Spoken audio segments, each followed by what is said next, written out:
ओम शांति मंगेश भाई। ओम शांति ईश्वर भाई जी। मंगेश भाई, आज 10 अक्टूबर है और कल 9 अक्टूबर को हमारे वरिष्ठ भ्राता आदरणीय बृजमोहन भाई जी ने अपना पुराना शरीर त्याग कर अपने बाबा की गोद ली, जो वतनवासी हो गए। विशेष आत्माएं, वरिष्ठ भाइयों में विशेष आत्माएं थी और काफ़ी उन्होंने कार्य किया यज्ञ के लिए और प्यूरिटी मैगजीन भी चलाते थे, पूरा वार्षिक का संचालन, उसके अलावा मीटिंग में भी सारा देखते थे और वर्तमान में संस्था के महासचिव थे, विद्यालय के सेक्रेटरी जिसको बोलते हैं। तो ऐसी विशेष आत्मा का जाने से संस्था को तो थोड़े हानि होती है, तो बहुत बड़ी हानि संस्था को हुई है कि ऐसी विशेष आत्मा हमारे बीच में आज नहीं रही है। और कल 11 तारीख उनको यहाँ पर लाया जाएगा माउंट आबू और इनको फिर हिस्ट्री हॉल में रखेंगे 11 तारीख को। फिर 12 तारीख को इनको पूरा 4 धाम की यात्रा कराएंगे, फिर म्यूजियम ले जाएंगे, हॉस्पिटल ले जाएंगे, ज्ञान सरोवर ले जाएंगे। उसके बाद पूरा आबू की यात्रा करते हुए शांतिवन में मनमोहिनी से एंट्री होगा, मनमोहिनी होते हुए उनके निवास स्थान पे जाएंगे, प्रेरणा निवास। फिर डायमंड हाउस होते हुए कॉन्फ्रेंस हॉल में रखेंगे। वहाँ पर सभी भाई बहनें जो भी आएंगे वो सब श्रद्धांजलि देंगे, जो भी भारत से कई भाई बहनें पहुँच रहे हैं। उसके बाद फिर उनको तीनों स्तंभ से होते हुए, प्रकाश स्तंभ, शक्ति स्तंभ, अव्यक्त लोक होते हुए तपस्या धाम की तरफ से ले जाएगा, अंतिम यात्रा के लिए ले जाएंगे। और फिर अंतिम यात्रा, जब अंतिम संस्कार के बाद जब आते लोग नहा धो के, मैं समझता हूँ 7 बजे के लगभग भोग लगेगा। तो इस तरह इनका शेड्यूल है। तो ऐसी आत्माओं की याद तो आती रहेगी, क्योंकि उनको भुलानी, जैसे निर्वीर भाई हमारे, उनको भुला नहीं पाते। वो भी विशेष आत्मा हमारे बीच में से चली गई थी। उनको 1 साल हुआ था, उनकी पोस्ट इनको दी गई थी और मैं समझता हूँ 1 साल के अंदर ही भाई साहब भी अपना शरीर छोड़ चले गए। तो इस तरह ये भी एक ड्रामा का सीन है। बिल्कुल बिल्कुल। और बाबा ने जैसे कल ही बताया था जी कि अच्छे कर्म का अच्छा फल। अच्छा। यहाँ जो बाबा ने कहा शरीर छोड़ते हैं, तो बाबा ने कहा कि बहुत अच्छे कुल में जन्म, बहुत अच्छे घर में प्रिंस प्रिंसेस बनते और फिर वो सेवा ही करते हैं, इस कार्य को और विस्तार देते, आगे बढ़ाएंगे। और जी बिल्कुल सही बात। तो आज का ज्ञान चिंतन में उन्नति के लिए खास परमात्मा बोलते हैं कि तुम्हें एक बाप की मत मिली हुई है और जिससे अद्वैत मत कहा जाता है, और इस अद्वैत मत पर चलते ही तुम्हें देवता बनना है। तो इसी पे चलते रहना है, इस बाबा की जो मत है, तो इस पे चल के देवता बनना है। तो थोड़ा बताया अद्वैत द्वैत क्या और अद्वैत क्या है। द्वैत माना 2 जी, अद्वैत माना एक सिंपल। और हमको एक परमात्मा से डायरेक्ट मत मिलती है जी, इसलिए हम दूसरे किसी मत पे जाते ही नहीं है, तो एक परमात्मा की मत पर चलते हैं। और इसी अद्वैत मत से, माना एक की मत से, हम सीधे सीधे देवता बन जाते हैं। सही बात है। हाँ, अद्वैत मत से तुम देवता बनते हो जी, जिसको श्रीमत भी कहा जाता है। श्रीमत, बिल्कुल, बहुत अच्छी बात है मंगेश भाई। आज का क्वेश्चन है कि मनुष्य इस भूल भुलैया के खेल में सबसे मुख्य बात कौन सी है, और वो भूल गए। ये जो भूल भुलैया बाबा, इसका बहुत सारी बातें हैं जी। वैसे देखा जाए तो इस खेल में आने के बाद धीरे धीरे हम स्वयं को ही भूल गए। सबसे इम्पोर्टेंट, सबसे बड़ी बात है जी। हाँ, कि हम आत्मा को भूल गए, अपने खुद को भूल गए और शरीर समझने लग गए। दूसरा, परमात्मा को भी भूल गए, उसको भी कंप्लीटली भूल गए। लेकिन आज के महावाक्य अनुसार बाबा कहता है कि हमारा घर कहाँ है, उसका रास्ता ही इस खेल में आकर भूल गए हैं। बहुत बड़ी बात है। हाँ, व्यक्ति को घर का ही पता नहीं होता तो कहाँ भटकता ही रहेगा, राइट। पता ही नहीं कि घर कब जाना है और कैसे जाना है। ये भी पता नहीं है जी। अभी बाप आए हैं तुम सबको साथ ले जाने, तुम्हारा अभी पुरुषार्थ है वाणी से परे स्वीट होम में जाने का जी। अभी जो हमारा पुरुषार्थ है, जब बाबा ने पहचान दी हमको कि तुम कौन हो, कहाँ से आए हो और कहाँ जाना है, तब फिर हमारा पुरुषार्थ शुरू होता है वाणी से परे अपने स्वीट होम परम धाम घर जाने का। बिल्कुल। फिर महावाक्य में गीत है कि रात के राही थक मत जाना, सुबह की मंजिल दूर नहीं। तो ये अक्सर जो पुरान ज्ञान में लंबा समय हो जाता है, पुरुषार्थ करते करते थकावट सी आ जाती है। जैसे ऊंचे पहाड़ियों पर वगैरह भी जाते हैं ना, तो मंजिल जब नजदीक आती है ना तब और ज्यादा थकान सी लगती है उसको। तो बाबा कहते हैं अभी मंजिल बहुत नजदीक आ गई है, इसलिए हे रात के राही, माना अभी ये कलियुगी रात्र चल रही है ना, और संगम पर हमारा पुरुषार्थ चल रहा है, इसके बाद दिन आना है, हमारी मंजिल बहुत नजदीक आ गई है। तो बाबा कहते हैं अभी थको मत, चलते चलो, मंजिल बहुत नजदीक है। तो ये माना उमंग उत्साह भरने वाला गीत है। हाँ, कि भाई तुमको थकना नहीं है, आगे बढ़ते जाना है। बहुत अच्छी बात है। तुम्हारी बुद्धि में है हम 100 देवता बन रहे हैं नई दुनिया के लिए। ये एक दो बातें बाबा ने ऐसे बताई। बाबा कहता है कि ये बातें सिर्फ तुम बच्चों की बुद्धि में ही, जिनको ईश्वरीय ज्ञान है उनकी बुद्धि में ही ये बात आ सकती है। पहली बात तो कि हम 100 देवता बन रहे हैं, क्योंकि बाबा पढ़ाई हमको इसलिए रहा है कि मनुष्य से देवता बनने के लिए। ये बात भी बाबा कहते हैं दुनिया में किसी के भी बुद्धि में, ख्याल ख्वाब में भी नहीं होगा। और दूसरी बात बाबा कहते हैं तुम जानते हो यह चक्र घूमकर अभी हम कलियुग के भी अंत में आकर पहुंचे हैं, और कोई की बुद्धि में यह चक्र नहीं आएगा।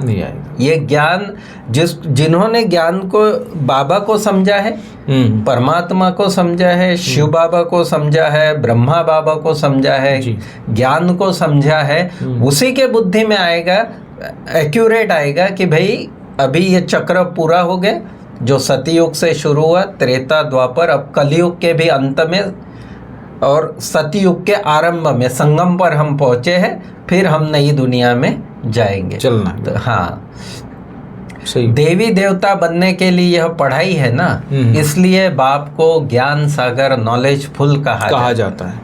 यह पढ़ाई जो है वो देवी देवता बनने के लिए है, और वो पढ़ाने वाला जो है वो ज्ञान सागर ही पढ़ा सकता है और ज्ञान सागर ही बना सकता है। परमात्मा ही देवी देवता बना सकता है, ये बात है जी। फिर बच्चे समझते हैं हमको परमात्मा पढ़ाते हैं, भगवान पढ़ाते हैं नई दुनिया के लिए, तो यह कभी भी भूलना नहीं चाहिए। सही है। अभी तुमको बाप समझाते हैं, यह बुद्धि में याद रखो, हम पढ़ रहे हैं, पढ़ाने वाला शिव बाबा है, यह रात दिन याद रहना चाहिए। बिल्कुल, रात दिन पढ़ाई भी याद रहे और पढ़ाने वाला भी याद रहना चाहिए। इस प्रकार से माना आज के अव्यक्त, आज के महावाक्यों में बाबा ने याद की यात्रा पर भी काफी जोर दिया। और किसी भी प्रकार से, चाहे बाप समझो, चाहे टीचर समझो, चाहे सदगुरु समझो, अलग अलग रूपों से भी बाबा को याद करो। और बाबा का रूप देखो, बाबा कभी खिवैया बन जाता है, नैया को पार लगाता है, बिल्कुल। कभी माली बन जाता है, हमें फूल बनाता है, खुशबूदार फूल बनाता है। कई बोलता हूँ धोबी हूँ, तुम्हारे पुराने कपड़े जो विकारी जो भी है, आत्मा मैली हो गई थी, उसको मैं ज्ञान का सटका लगा के धोता हूँ, उसको स्वच्छ बनाता हूँ, तो कभी धोबी बन जाता है। बिल्कुल ऐसे रमणीक रीति से बाबा को कभी गाइड बन जाता है कि भटक गए इस दुनिया में, हम लोग रास्ता ही भूल गए, तो रास्ता दिखाता है। कभी खुदा दोस्त बन जाता है, साथ देता है हर कदम। कभी टीचर, कभी शिक्षक, कभी गुरु। तो बाबा अनेक रूप, कभी माता, कभी पिता, कभी बंधु, कभी सब, तो अनेक रूपों से बाबा पालना करके हम बच्चों को एक देवता बना ही देता है। बिल्कुल बिल्कुल। जैसे नहीं वो छीनी, कभी इधर से मारते, कभी उधर से मारते, फिर एक दिन उसको मूर्ति का आकार देते पत्थर को, बिल्कुल, फिर उसकी पूजा होती है। तो पहले तो थोड़ा सहन तो करते हैं, तो लेकिन मूर्ति बहुत सुंदर बन जाती है। तो बाबा भी हमको सुंदर बना, देख रहा है कहाँ का इनमें कमी है, फिर वही बराबर उस पंच करता है कि हाँ इसकी कमी है, इसको ठीक करो। बहुत अच्छा। वो मुरली से ही मुरली का लगाते रहता है बाबा। और मुरली में व्यक्ति जब सुनता है तो रियलाइज करता है, मैं कहूँगा आपको ये कमी, आप मानोगे नहीं, और भी आप बोलेगा मेरे में कमी देख रहा है, लेकिन बाबा जब सुनाता है तब आत्मा रियलाइज करते हाँ मेरे अंदर अभी भी कमी को निकाल। बहुत अच्छी बात है। और कुछ फिर आगे बाबा कहता है कि बाप कहते हैं हे आत्माएं, हे आत्माएं, मेरे बच्चे, तुम सतो प्रधान थी, अभी तमो प्रधान बनी हो। जी बिल्कुल। जब शांति धाम में थी तो पवित्र थी, प्योरिटी के बिगर कोई आत्मा ऊपर में रह नहीं सकती, न ऊपर रह सकती है, न ऊपर जा सकती है, ना नीचे आ सकती है, सतयुग में भी नहीं आ सकती, हाँ स्टार्टिंग में नहीं आ सकती। बिल्कुल, जो प्योर आत्मा है वही आएगी, उसके वो डिग्री के हिसाब से। हाँ। बाकी परम धाम में जो भी आत्मा रहेगी वो आत्मा प्योर ही रहेगी, हर आत्मा प्योर रहेगी, अपने पार्ट अनुसार वो नीचे आएगी अपने निश्चित समय पर। और फिर बाबा कहता है फिर वापिस सब साथ में जाते हैं। बिल्कुल सही। ये भी वंडर है ड्रामा का। कई लोग बोलते हैं हमको कि ये लोग तो इतने पाप कर्म करते फिर भी मौज करते हैं और कारों में घूमते आरिशान रहते हैं। तो मैं बोला भाई वो तो पवित्र आत्मा ऊपर से आई है अभी एक जन्म 2 जन्म उसको सुख दे रहा भगवान। हाँ। हम तो 84 जन्म से सुख भोग रहे हैं। बिल्कुल। और उसको तो एक जन्म देना ही पड़ेगा ना, कुछ भी करे देना तो पड़ेगा। बिल्कुल। वो भी तो बच्चा है बाप का। तो ये सब कारण। और हमने जितना सुख और आत्मा की भी पावर है ना, ऊपर से ही ना। हाँ, वो प्योर है ना आत्मा। बिल्कुल। जब वो इतने साल तक ऊपर रही है परमात्मा के पास तो प्योर है बिल्कुल। हाँ। उसकी अपनी पावर है आत्मा। और ये भी बाबा ने बता दिया कि जो आत्मा आएगी स्टार्ट में आएगी उसको हर आत्मा को सतो रजो तमो स्टेज से पास होना। वो आत्मा एक जन्म में आएगी, पहले कुछ साल सतो प्रधान, फिर रजो और फिर तमो में आ जाए, फिर दुख घेर लेंगे उसको। सही है। तो ये तो पार्ट है ही हर एक पार्ट का। है। सबको सजाए भोग कर पवित्र जरूर बनना है। जो आत्माएं अब परम धाम की ओर वापिस जाएगी तो 2 प्रकार से बाबा ने कहा, योग बल और भोग बल। तो इसलिए बाबा कहते हैं पवित्र बनने बगैर कोई भी वापिस नहीं जा सकता।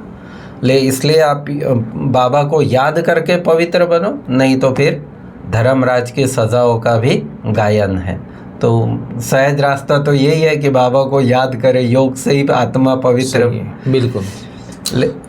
और योग में सुख का अनुभव भी तो है, उसमें दुख का माना ऐसा तो है नहीं कुछ। नहीं, एंजॉय ही है योग भी।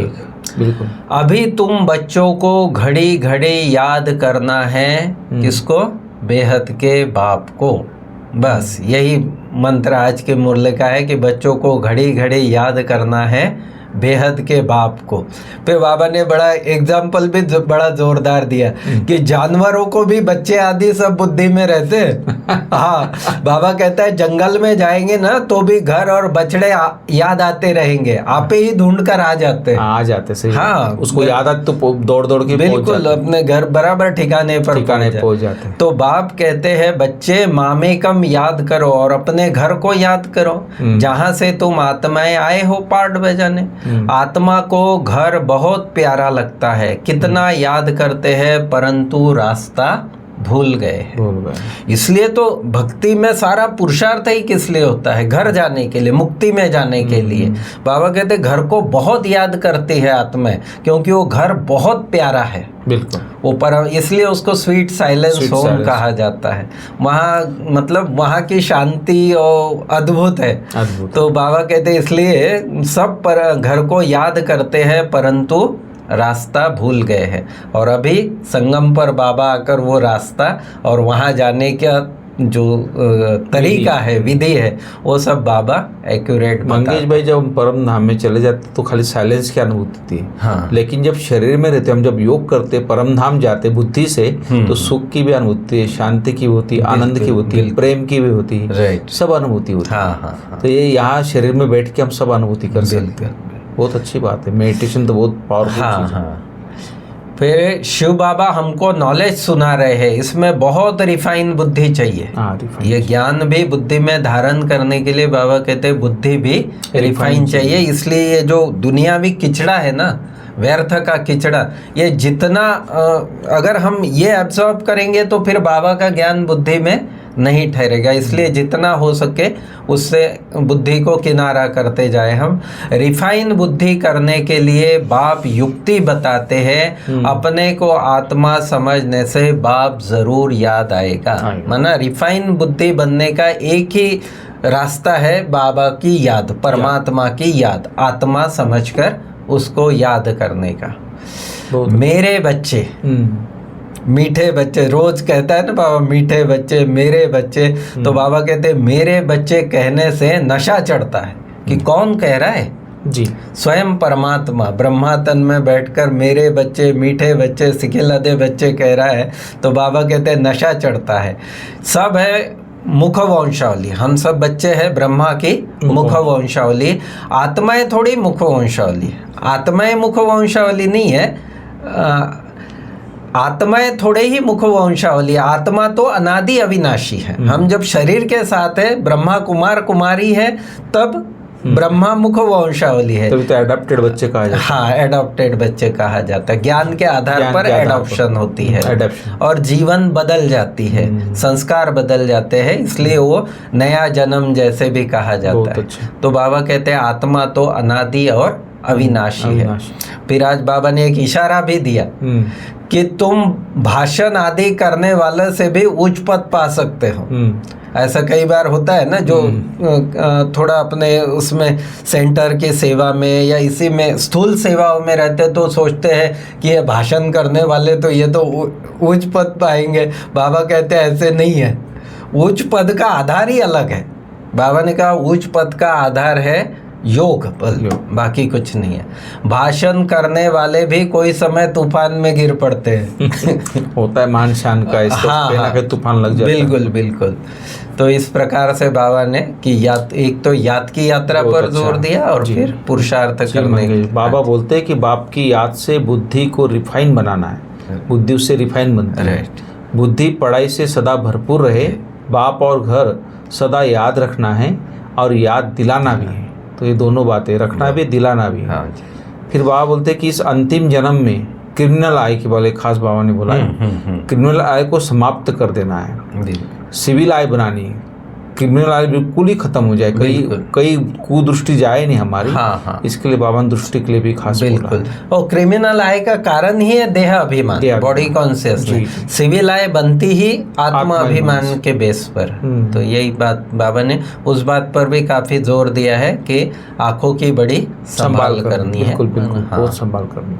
फिर मंगेश भाई वरदान है आज की दातापन की स्थिति और समाने की शक्ति द्वारा सदा विघ्न विनाशक भव और समाधान स्वरूप भव। दातापन की स्थिति और समाने की विघ्न विनाशक समाधान, बड़ी दोनों बहुत इंपॉर्टेंट चीजें हैं। हाँ। विस्तार में बाबा बताता है कि सदा स्मृति रहे कि हम दाता के बच्चे हैं, इसलिए मुझे सबको देना है, देना ही देना है। बस लेने के कोई स्वप्न और संकल्प में भी बाबा कहते न हो, बस मुझे देना है। रिगार्ड मिले, स्नेह मिले तब स्नेही बने, नहीं मुझे देना है बस। ये बड़ी धारणा की और वैसे ऊंची चीज़ है कि हमारे में अक्सर ये भावना रहती है कि भाई उसने कोई रिगार्ड नहीं दिया तो मैं क्यों दूं। बाबा कहते हैं ऐसे नहीं। बाबा कहते हैं रिगार्ड मिले न मिले, स्नेह मिले न मिले, तुम्हारा काम है देना, क्योंकि तुम दाता के बच्चे हो। बिल्कुल, सबसे इम्पोर्टेंट चीज। बहुत अच्छा। फिर दूसरी बात बाबा कहता है कि स्वयं के प्रति व संबंध संपर्क में सर्व के प्रति समाने की शक्ति के स्वरूप सागर बनना है। ये भी साधारण बात नहीं है कि संगठन में रहते, संबंध संपर्क में आते, बाबा कहते समाने की शक्ति। हम देखते हैं कि थोड़ी सी कुछ बात हो गई तो हम 4 लोगों को बताए बिगर नहीं रहते तो समाने की शक्ति तो कहाँ हुई। तो इसलिए बाबा कहते हैं कि समाने की शक्ति का भी स्वरूप सागर बनना है। इन्हीं 2 विशेषताओं से शुभ भावना शुभ कामना से संपन्न समाधान स्वरूप बन जाएंगे। बहुत अच्छी बात है। ये 16 को ना मंगेश भाई, सत्य को अपना साथी बनाओ बोले तो आपकी नैया कभी डूब नहीं सकती। इसके ऊपर थोड़ा सत्य जानकी दादी का खास स्लोगन था। हाँ, तो सत्य तो है ही, सत्यम शिवम सुंदरम। तो शिव बाबा हमारे साथ है, सत्य ही साथ है। हाँ, ये एक बात है कि तूफान तो आएंगे, ये बाबा, लेकिन आपकी नैया कभी डूब नहीं सकती, ये संपूर्ण विश्वास है बाबा। तो इसलिए सदा बाबा को अपना साथी बना तो विघ्न आएंगे लेकिन डूब नहीं सकते, बाबा पार ले जाएगा। इस प्रकार से बहुत अच्छी तरह बाबा ने आज धारणा के लिए भी बातें बताई, पुरुषार्थ के लिए। Thank you. ओम शांति।